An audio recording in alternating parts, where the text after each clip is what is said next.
Hello, I'm Rochelle, and this is episode 2 of the YouTube Realtor Diaries. Today, I'm talking about my equipment, and this way you can get out recording no matter your budget. Watch until the end for my favorite piece of equipment that has really boosted my views. Ready? Let's go. Honestly, the sooner you can get onto YouTube and start getting your content out there, the sooner the leads start coming in, and it really just feeds your drive to keep going.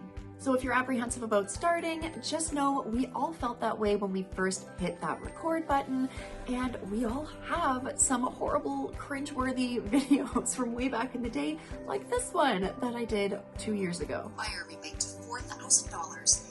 Actions to protect renters, like the new standardized lease agreement. But that's just part of the process, and as the weeks go by, your videos get better, and those horrible, cringeworthy ones get buried in your channel. A quick caveat before we dive in, because we're all really new here, but most of you may not have seen the intro video.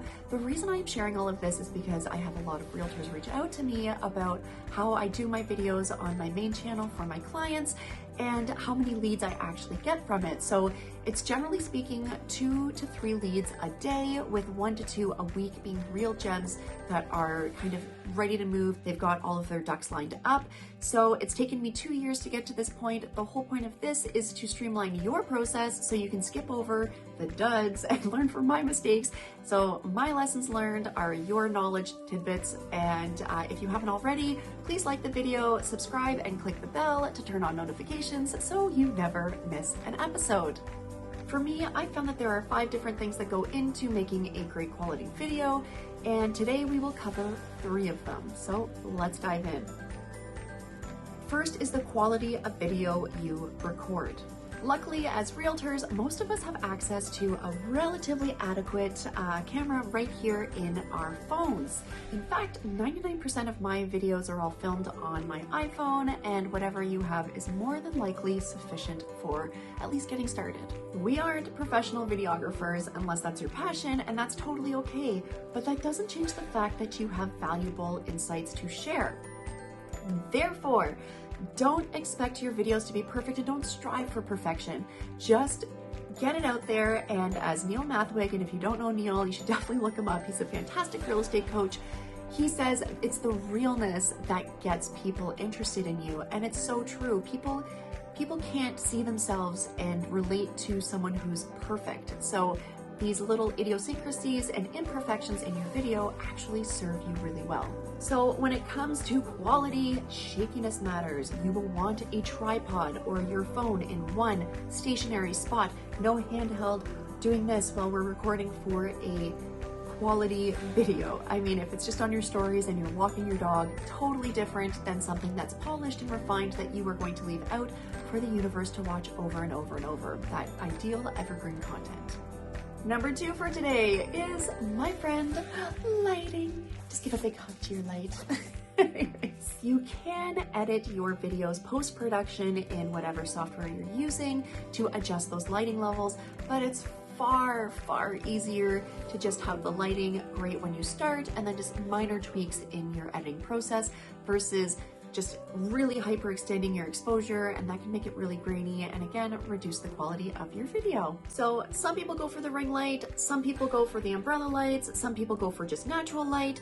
If you are on a budget and you have $0 to spend, go set yourself up by a window, not with your back to the window, but have the window on the other side of the camera and that light shining and cascading on you to brighten your space. Just the 2 umbrellas works for me.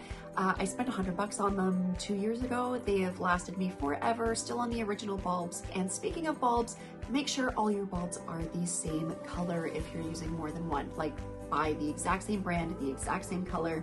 Otherwise, you're going to get this weird mix of lighting where it's like warm light over here and cool light over here. So I do film in my car quite often, and in that case, I can't really control the lighting as much. What I do try to do is shoot on an overcast day so that it's not really harsh sunlight.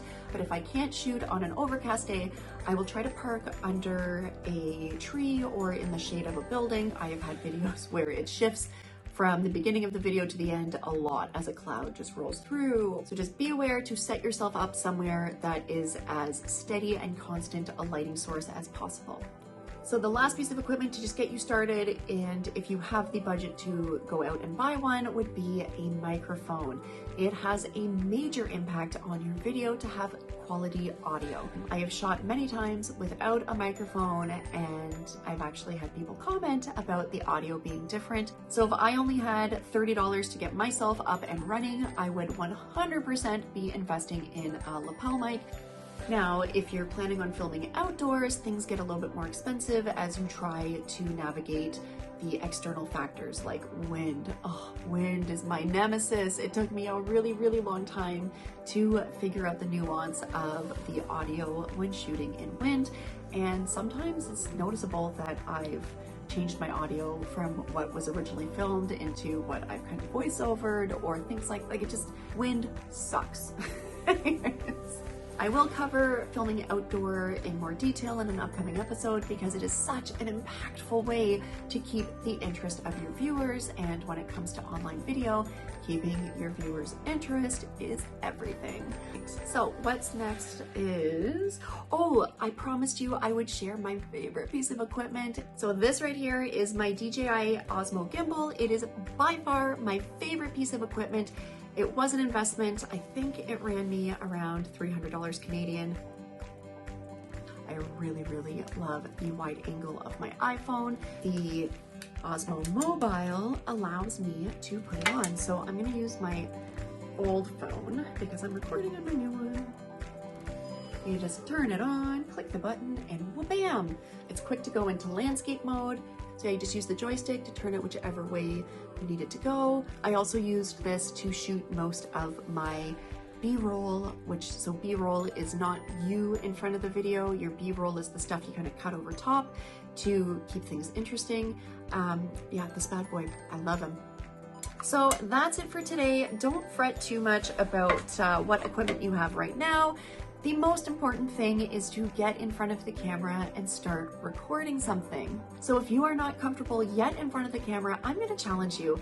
Put your face in front of your camera, send it to your stories, whether that's Facebook stories or Instagram stories, because they're gone within 24 hours, but it'll get you comfortable sitting in front of that camera and kind of seeing yourself. Thank you so much for joining me on this adventure, for upping your video games so that you can start attracting these amazing leads. And I don't know, I guess that's it for now. So until next week, keep it genuine.